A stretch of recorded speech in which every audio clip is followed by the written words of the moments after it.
All right, so now we're going to read from this article, which is from the Historical Society of Southern California, as you can see here. The source of this, well, it's called New Light on the Name of California, all right, by Herbert D. Austin.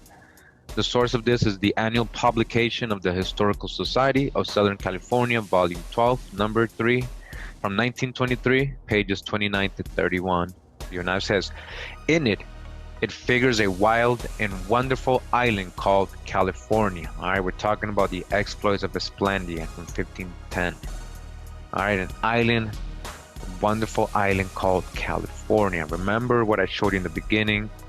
All right, a lot of these maps showing California as an island. At the right hand of the Indies, the right hand of the Indies, like the farthest, always a far distant land, right? These mythical places are always in an unknown region on the other side of the Indies, India, West Indies, all right? Very close to that part of the terrestrial paradise. What? California? Very close to the terrestrial paradise? What have we been learning? What is all the correlation we've come up with? We've shown that this is the true old world and this is a possible location of the Garden of Eden. All right, so this book, somehow, you know, why he's saying this in this story in 1510, which correlates with so much that we've been learning recently, right? How did he know? I mean, you know, let's go into this. Which was inhabited by black women. What? So we got an island named California at the right hand of the Indies, all right, very close to that of that terrestrial paradise, which was inhabited by black women without so much as a man among them. And they lived in the manner of the Amazons, meaning like warrior women, Amazons. They were robust of body, with strong, passionate hearts and great virtue. The island itself is one of the wildest in the world on account of the bold and craggy rocks. The warlike and beautiful Queen Calafia was leagued with the pagan princes against the leaders of Christendom, from the great Amadis and Esplandian down. And it says here, in the old French epic, the Song of Roland. All right, here we go again, the Song of Roland, at least 400 years earlier. Again, to letting you know it's older, 400 years earlier than the Esplandian. Mention is made of a pagan city or country, Califerne. A pagan city? Didn't they call your ancestors pagans too? Which along with northern barbarian tribes. So this country is California is different than the northern barbarian tribes because it's separating it, right? And with other Sicily, separating it with these Mediterranean people, and Africa, and separating it from the Africans, is regarded as a great potential danger to the host of Christendom. So it's saying that all these kingdoms are a threat. This is, California is on their list as one of those kingdoms that's a threat to the Christendom. And this earlier occurrence of a name so strikingly similar to that of California has given rise to numerous observations on the part of inquiring minds, ranging all the way from skepticism to affirmation, all right, affirmation. Whether it was taken by Montalvo with some slight alteration from the Chanson de Roland, or whether both got it from a common source or related sources. The ultimate origin and etymology was as obscure as ever. All right, so it's saying that these two could have got it from another source. All right, this French Chanson de Roland and these other romance epics, Amadis de Gaul and the exploits of Esplandian. From the Harvard Divinity School says Andover Harvard Theological Library. The book is called His Level Best and Other Stories by Edward E. Hale. All right, from 1885. The Queen of California. This is in page 232, I believe, 234. And it says, in the winter of 1862, I read for the first time the Spanish romance of the Sagas of Esplandian.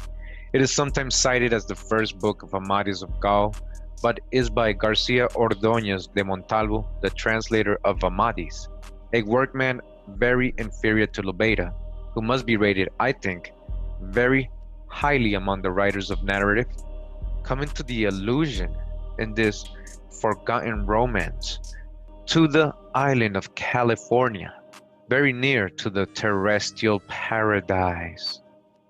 I saw at once that here was the origin of the name of the state of California, long sought for by the antiquarians of the state, but long forgotten.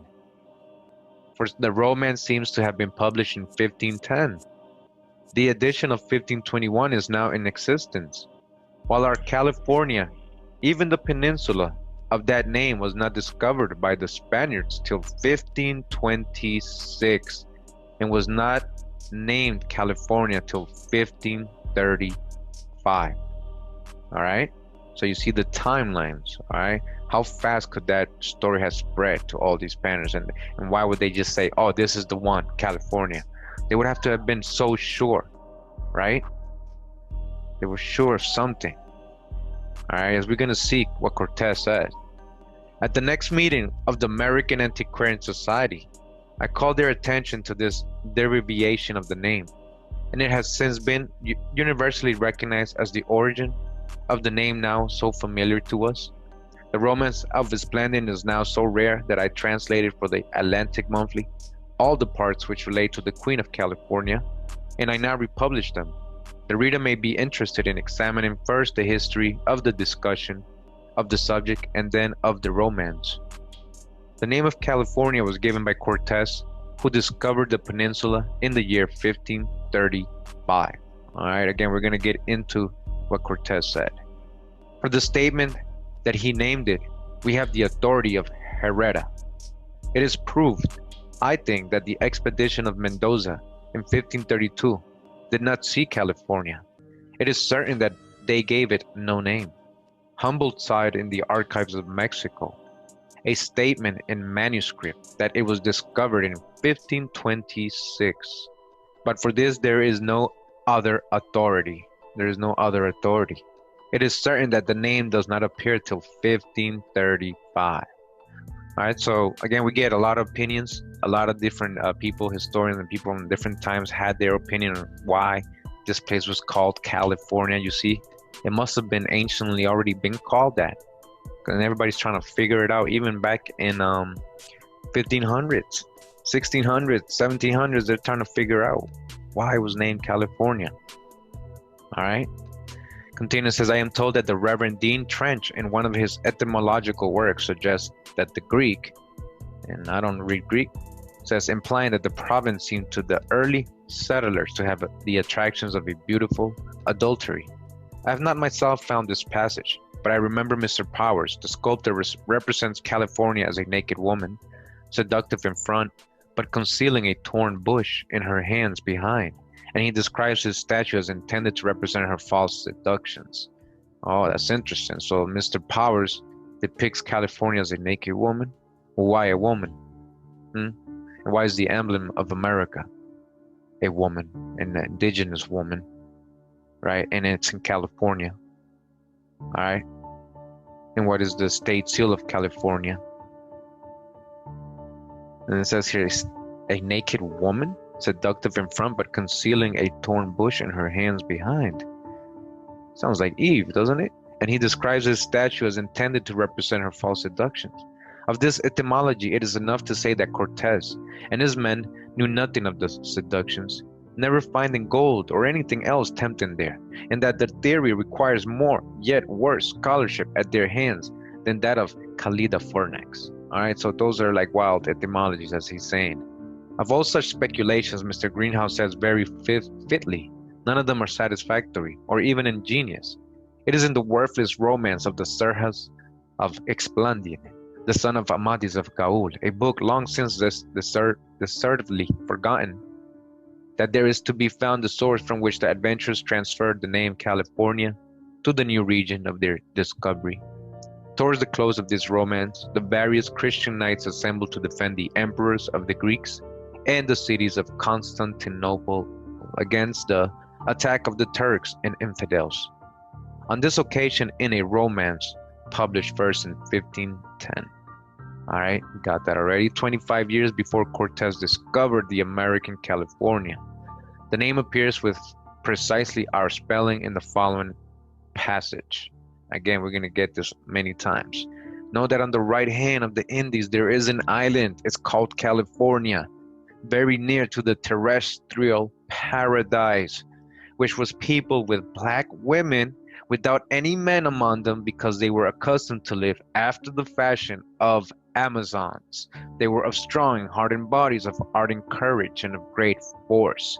The island was the strongest in the world. From its steep rocks and great cliffs, their arms were all of gold, and so were the comparisons of the wild beasts which they rode. They rode after having tamed them, for in all their islands there is no other metal. They lived in caves very well worked out. They had many ships in which they sailed to other parts to carry on their forays. In the paper to which these paragraphs are in introduction, I have translated every passage in the Explandian which relates to the Queen of California, the name appearing as will be seen in several distinct passages in the history. This romance, as I have said, is believed to have been printed first in 1510. No copies of this edition, however, are extant, but of this edition of 1519, a copy is preserved, and there are copies successive, edition 1525 and 1526, which is the version I have, in which last year 2 editions were published, one at Seville and the other at Burgos. All of these are in Spanish. It follows almost certainly that Cortez and his followers in 1535 must have been acquainted with the romance, and as they sailed up the west side of Mexico, they supposed they were precisely at the place indicated.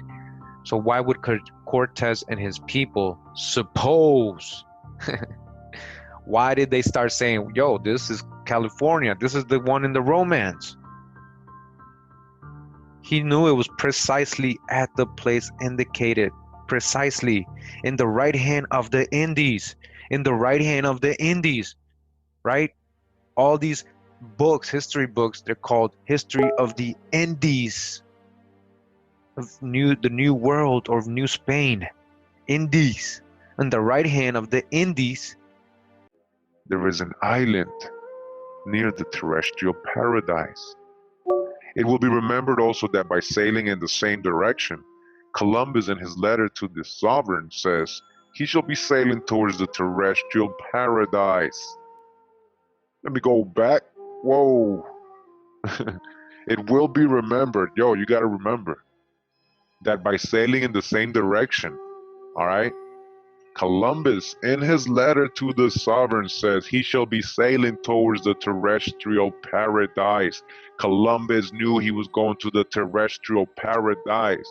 He wrote all this stuff. If you believe Columbus was a real person, his records, the person he supposedly was, wrote, his character wrote, it's recorded in the Columbina libraries and many other books, all right, that he knew he was going to go get the Holy Land, the Holy City in Mount Zion. He knew his journey was divine. He knew he was allowed to cross the ocean. It was divine. He was allowed. He knew that. He said it. All right. And he also said again that he shall be sailing towards the terrestrial paradise when he goes towards the Indies.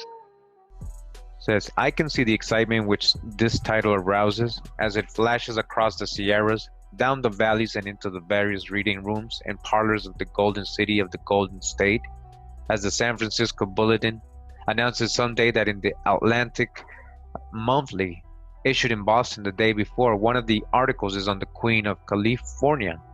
What contest in every favored circle, the most favored of lands, who the queen may be. It is the blonde maiden who took a string of hearts with her in a leash when she left us one sad morning. Is it the hardy brown adventuress who in her bark-roofed lodge serves us out our boiled dog daily as we come home from our water gullies, and sews for us weekly the few buttons which we still find indispensable in that toil? Is it some Jessie of the Lion Heart? Jessie of the Lion Heart, heroine of the 100 days or of 1,000?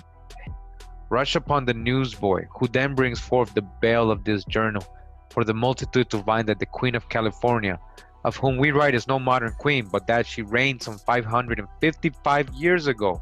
Her precise contemporaries were Amadis of Gaul, the Emperor Splendid, and Sultan Radiado, and she flourished, as the books say, at the time when the Sultan made his unsuccessful attack on the city of Constantinople, all of which she saw, part of which she was. She was not petite, nor blonde, nor golden-haired, but she was large and black, as the ace of clubs. She was not petite nor blonde, all right, nor golden-haired. She was large and black as the ace of clubs. But the prejudice of color did not then exist even among the most brazen-faced or the most copper-headed. For as you shall learn, she was reputed the most beautiful of women, and it was she, O Californians, who wedded the gallant Prince Talanque. Prince Talanque? That sounds like an Aztec or Maya name, Talanque. Prince Talanque, your first known king. The supporters of the arms of the beautiful shield of the state of California, all right? The shield of the state of California should be on the right a knight armed Kappa Pi, and on the left an Amazon sable, clothed in skin, as you shall now see. We continue in the book, His Level Best and Other Stories. All right, remember this was in the Harvard Library. And it says, now at the time when those great men of the Pagans sailed with their great fleets, as the history has told you, there reigned in this island of California a queen, very large in person, the most beautiful of all of them, of blooming years, and in her thoughts desirous of achieving great things, strong of limb and of great courage, more than any of those who had filled her throne before her. She heard tell that all the greater part of the world was moving in this onslaught against the Christians. She did not know what Christians were. She didn't know what a Christian were, for she had no knowledge of any part of the world except in those which were close to her. But she desired to see the world, and it was various people. And thinking that with great strength at herself and her women she should have the greater part of their plunder, either from her rank or from her prowess, she began to talk with all of those who were most skilled in war, and told them that it would be well if, sailing in their great fleets, they also entered on this expedition, in which all these great princes and lords were embarking. She animated and excited them, showing them the great profits and honors which they would gain in this enterprise. Above all, the great fame which would be theirs in all the world. While if they stayed in their island, doing nothing but what their grandmothers did, they were really buried alive. They were dead while they lived, passing their days without fame and without glory, as did the very brutes. All right, so just want to point out something here. So it's, if you know the story of Wonder Woman, right? The movie recently came out. You see, the Wonder Woman is an Amazonian, right? We're talking about the same people. We're talking about a mythical island, right? Same thing, all right? And we know that Wonder Woman wanted to go out and see the world. She didn't want to be stuck in the island, and her parents, right, didn't want her to leave. But like as it says here, Queen Califa, right, saying and kind of thinking the same thing. It says, well, if they stayed in their island doing nothing but what their grandmothers did, they were really buried alive. They were dead while they lived, passing their days without fame and without glory, as did the very brutes. Now the people of California were as willing then to embark in distant expeditions of honor as they are now. And the first battalion that ever sailed from the ports of that country was thus provided. So much did this mighty queen, Calafia, say to her people that she not only moved them to consent to this enterprise, but they were so eager to extend their fame through other lands that they begged her to hasten to sea, so that they might earn all these honors in alliance with such great men. The queen, seeing the readiness of her subjects, without any delay gave order that her great fleet should be provided with food and with arms of all gold, more of everything than was needed. Then she commanded that her largest vessels should be prepared with gratings of the stoutest timber, and she bade place in it as many as 500 of these griffins, of which I tell you that from the time they were born, they were trained to feed on men. All right, so we're gonna get more accounts of her and how she went and helped the Turks. This is the preparation we're reading here, right? So we're not gonna get this in other books. So it's good to get this. She brought 500 griffins with her, so you get the whole explanation of how she prepared to go on this journey, right? To leave her island of California, all right?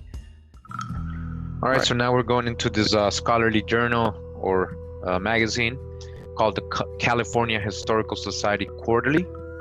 This is volume 28.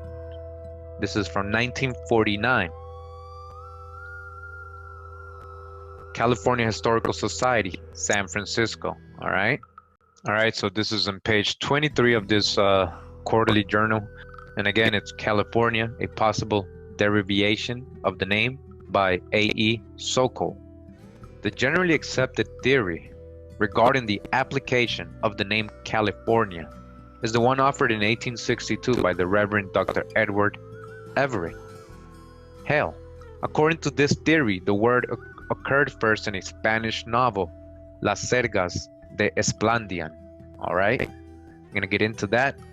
Written by Garcia Ordóñez de Montalvo as the fifth part of the then popular Portuguese romance, Vasco de Lobeiras Amadis de Gaula. All right, so this story where the name California supposedly came from was actually a copy of an original so-called Portuguese romance named the Amadis de Gaula. All right, so it's much older than that Spanish story. All right, which Montalvo had translated into Spanish. The story deals with an imaginary island called California, rich in pearls and gold, and peopled with black Amazons, whose queen was Calafia or Calafia. All right, again, so-called black Amazons. Right, they're talking about copper-colored, dark-hued, dark-skinned Amazons, whose queen was Calafia. Since the Amadis story was very popular at the beginning of the 16th century, it seems reasonable to suppose that it was known to the explorers of that time, and that it became the basis of a name given for one of the new discoveries, referring at first to Lower California, but gradually embracing the entire region, now known as California. All right, so found this book here. I thought it was very interesting as well, relating to what we're, discussing in this video. So it's called Chronicles of Early California, 1535 to 1846, and it's called Lands of Promise and Despair. Very interesting, right? Lands of Promise, the promised lands, right? We're talking about America. We're talking about California. And this is edited by Rosemary Beebe and Robert M. Sienkiewicz. All right, we're page 9 of this book, and it's called 1510, The Invention of California, by Garcia Rodriguez de Montalvo.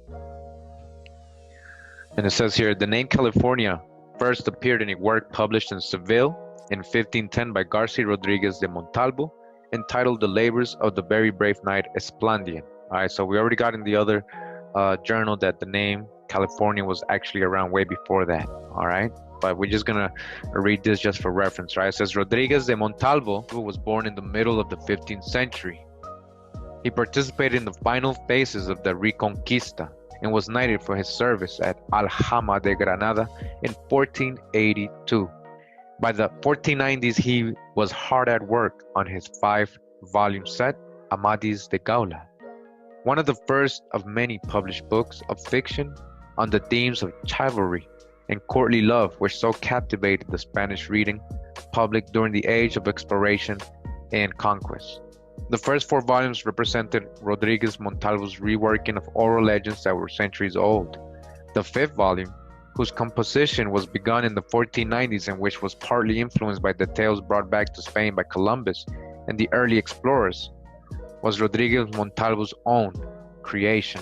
All right, so this is very important what we just read there. So remember, they're giving this guy the credit for the source for the word California. He made it up in his romance about Queen Califa we're going to read. But look what it says here. It says that this 5th volume, where they actually got this story of Queen Califa, whose composition was begun in the 1490s. Look at this, 1490s. Which one? 98, 96, 97, 94, before or after Columbus went to America? had to be before, after, because 1490s he was here 1492. There's a whole 8 years thereafter that it could have been composed, right? So it says was partly influenced by the tales brought back to Spain by Columbus and the early explorers. Was Rodriguez Montalvo's own creation.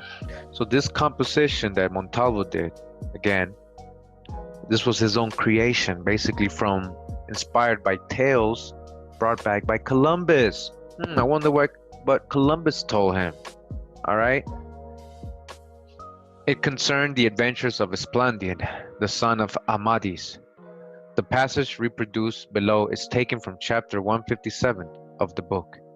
At this point in the novel, the pagans, example Muslims, are attacking the Christian city of Constantinople. Word of this reaches even to the fictional island of California in the Indies. Ooh, in the Indies, West Indies, in the Indies, the third India. All right, why does the Mercator map of 1569 have India right over Mexico? Look it up.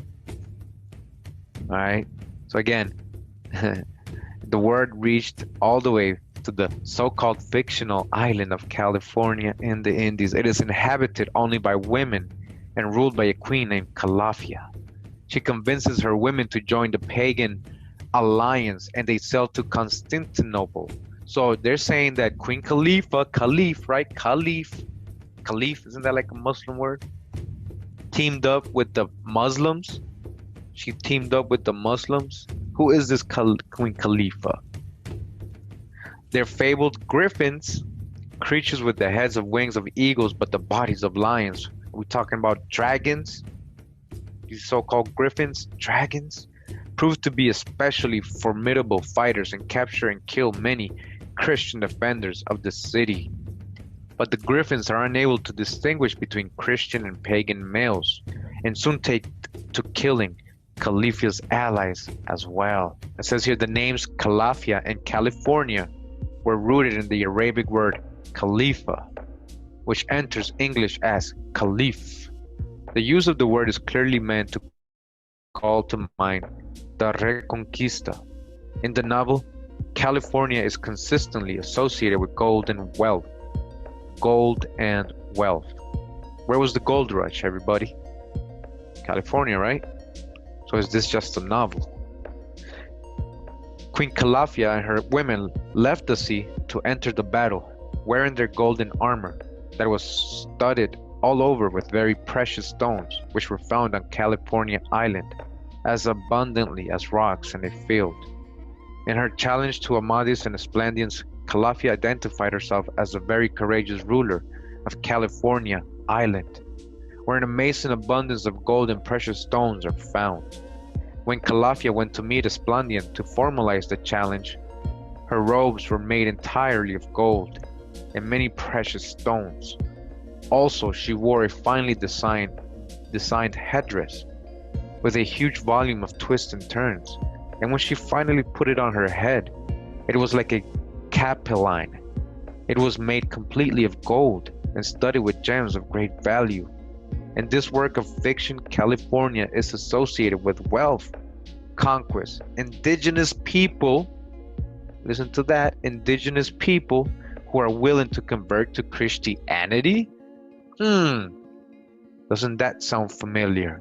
So who is this Queen Califa who was willing to convert to so-called Christianity? An indigenous person of California. It says, and indigenous women willing to give themselves to European men. Willing? Were they really willing? All right, so now we're in this basically scholarly, I guess, journal. It's called The Transactions and Precedents of the Geographical Society of the Pacific, and it's volume 6, part 1. This is from 1910. All right. Again, the contents of this is the origin and meaning of the name California, Calafia, the queen of the island of California. All right. This is by George Davidson, PhD, president of the Geographical Society of the Pacific. Even when the name California is traced to its first appearance in the exploits of Esplandian, There is no explanation offered about its origin. All right, so we've known that they say it comes out of that, but we know that it was already there before that. We already read this in the other books. All right, so even he's letting you know, okay, well, yeah, this dude put it in this romance from this time, but where did he get the name California? How did he come up with it and associate it to a woman, an Amazonian, on a distant island? All right, that's what he's saying. It doesn't offer no explanation to its origin. But from the statement of the nominal author that this romance was originally written in Greek, we suggest a solution. All these creations of the romancer conspired to inflame the younger Spanish nobles after the expulsion of the Moors and Jews from Spain, when there were no more provinces to conquer unless Columbus should discover a western route to India. All right, so you see that? Theo H. Hiddle commences by saying the first account of California that is found in old records represented it as an island rich in pearls and gold. It was said to lie at a distance of 10 days' journey from the province of Cihuatán, and to be inhabited by women only. All right, so I want to bring you to this book, which is the Letters of Cortez, so we can get an account from Cortez himself. This is actually what he wrote to the Emperor Charles V. So this is a collection of 5 letters, all right, that he wrote to Charles V. This is a book I got. It's called Letters of Cortez, the 5 letters of relation from Fernando Cortez, another name. You might know him as Hernando, but it's actually another way, Fernando Cortez to the Emperor Charles V. Translated and edited with biographical introduction and notes compiled from original sources, all right, original sources by Francis Augustus MacNutt in 2 volumes, all right, and this is in volume 2 that I got here. I got both volumes 1 and 2. We're going to page 177 in this book, and we're going to go down to the part where we're talking about in our video, which is Queen Califa, right, that lived in a mythical island full of women. All right, so we're in a part of the book with Cortez is telling Charles V, right, that how he's conquering all these provinces, and even though they lost men and they're conquering them one by one, and he's doing so good and all that, right? He says, namely, the province of Aliman, Colimante, and Ceguatan. This is in Mexico, all right? He says what he found there, which was rich in gold and pearls, right? Very rich in gold and pearls in Ceguatan. But also that they were bringing back stories from there. All right, so let me just start right here. It says, in his description of these provinces, there was very news of very good port on that coast, which greatly pleased me because they are few. He likewise brought me an account of the chiefs of the province of Ceguatan. All right, from the chiefs, meaning from the aboriginals there. So this is a story from the Indians there, the chiefs, the aboriginals, all right, of that province of Ceguatan, who affirmed to the Spanish, right, that there is an island. There is what? An island inhabited only by women without any men, by women without any men, an island inhabited by women without any men. This is chiefs, aboriginals telling this story to Cortez. So as I'm trying to show you here is that, as you can see, this story didn't start in a romance, in a Spanish romance, all right? So we got to dodge the hijack, all right? It's deeper than that. So we're getting a whole different source here. Now it's a local story, right? And it continues saying, and that at given times, men from the mainland visit them. If they conceive, they keep the female children to which they give birth, but the males they throw away. This island is 10 days' journey from the province, and many of them went thither and saw it, and told me also that it is very rich in pearls and gold. All right, so they're saying it's 10 days from where they are in Mexico, almost central Mexico, 10 days journey. That makes sense to go to California. About 10 days journey. It's not that far. I shall strive to ascertain the truth, and when I am able to do so, I shall make a full account to your majesty. All right, so that's Cortez again, letting us know that he knew about basically Queen Califa, because he heard the story from the chiefs in Ceguatan that was passed to him from the Spaniards that were conquering over there. All right, so they already had the scoop. So again, remember, they started writing these romances, right? Montalvo wrote it because he got influence from, Columbus when he was coming back in the 1490s, right? We already got that earlier, all right? So I just wanted to show you, right, so you can get a clear perspective. We're going to continue to talk about Cortez later on, but all right, I just wanted to show you that the source says it himself, all right? Let's go back to the other book. All right, so Cortez letting you know that he didn't get the name California from a romance he read. All right, he would have wrote it right there. I mean, he wouldn't even need to write it because that would have been part of, common knowledge. Charles V would have known that because he would have given him the book and would have told him, go look for this land, right? Even though they did, they knew what they were coming to do and who they're coming to conquer. Let's not get too lost, all right? So this ain't no romance, all right? They're gonna tell you, yeah, we figured it out. It came out of a fictional romance because they try to say romances are fictional. They try to throw that suggestion at us. But if you really study the etymology of romance, you really studied this. These are all basically inspired by real history. Most of these romances, this is just the way they told the story, right? In the play.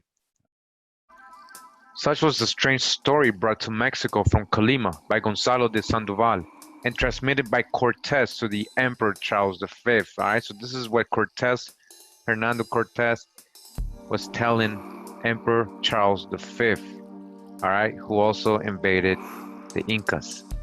In the latter part of the year 1524, he adds in a footnote, the account is contained in the Carta Cuarta de Relación, dated October 15th, 1524.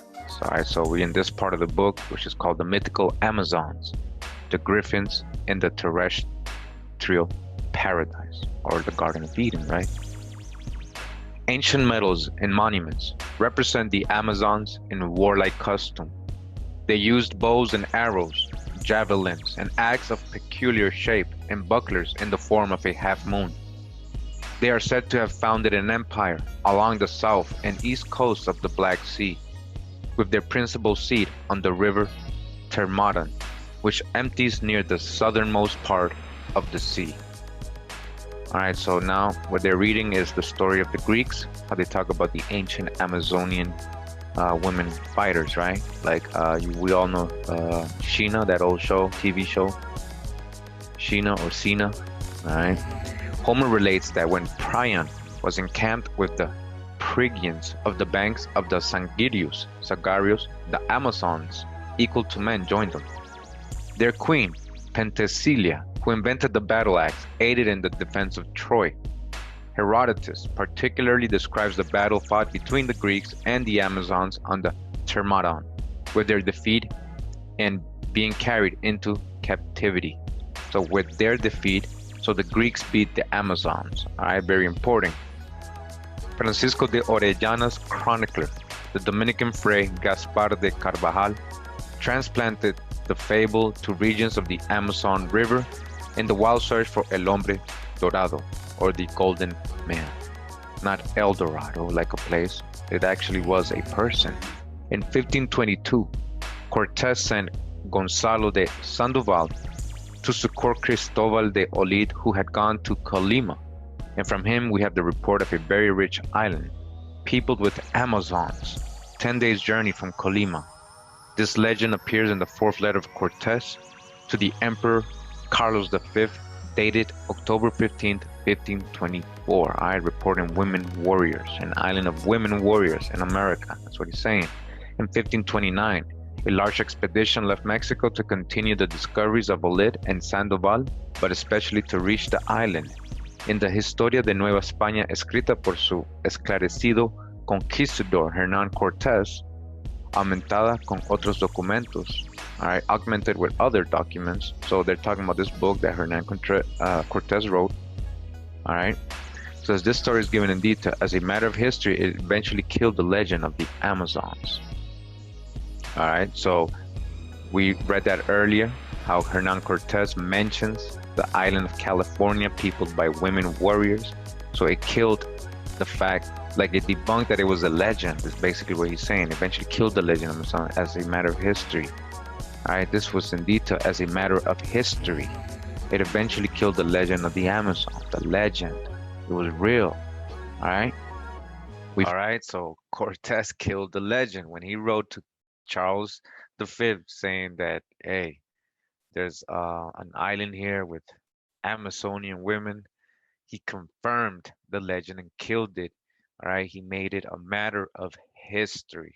The belief in the Amazons was not confined to the conquerors of Mexico. It preceded their advent and was extended to both the Americas.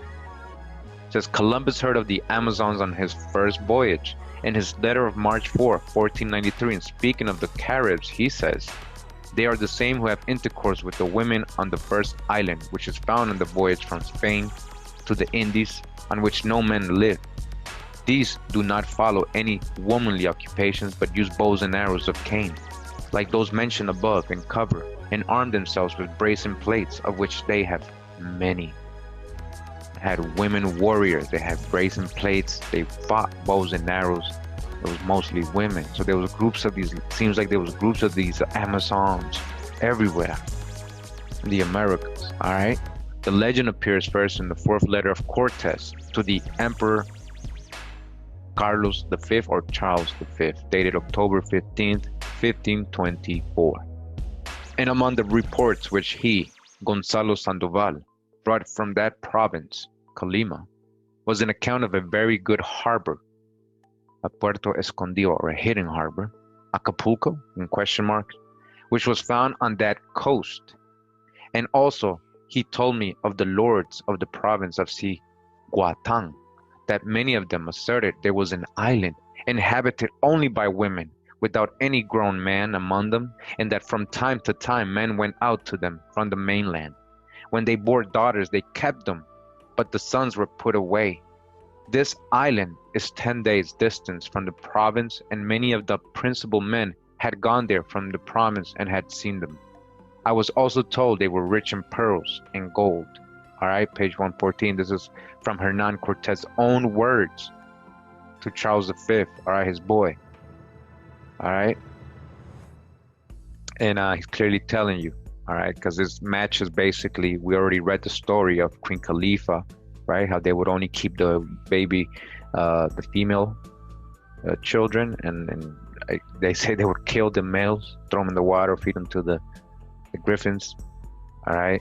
So this story that Cortez got from the Aborigines, the people he met in Mexico, telling him, you know, that there was an island of women, matches exactly with what the Queen Califa story in Esplandian's so-called romance Spanish, book or whatever. 1. Calafia, the queen of the island of California. From beautiful and file, a female friend, or more probably from Califus, of beautiful and noble stature.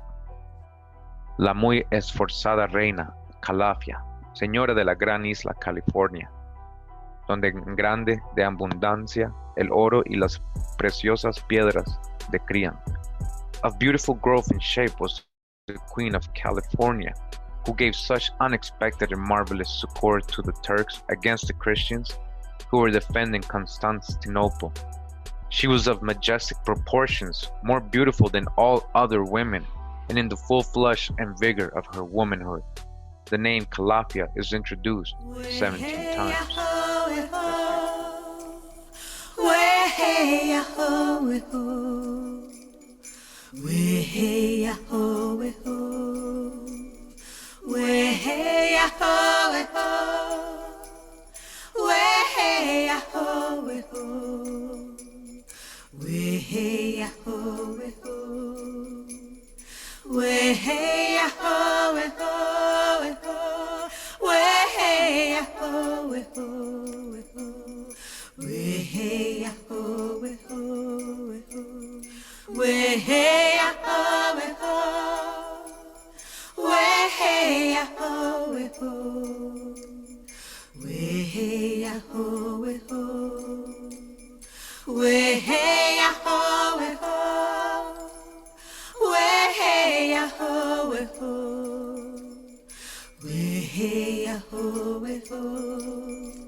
ya ho we ho. We hey ya ho we ho. We hey ya ho we ho. We hey ya ho we ho. We hey ya ho we ho we ho. We hey ya ho we ho we ho. We hey ya ho we ho we ho. We hey ya ho we ho we ho. We hey ya ho we ho we ho. We hey ya ho we ho we ho. We hey ya ho we ho. We hey ya ho we ho. We hey ya ho we ho. We hey ya ho we ho. We hey ya ho we ho. We hey ya ho we ho. We hey ya ho we ho we ho. We hey ya ho we ho we ho. We hey ya ho.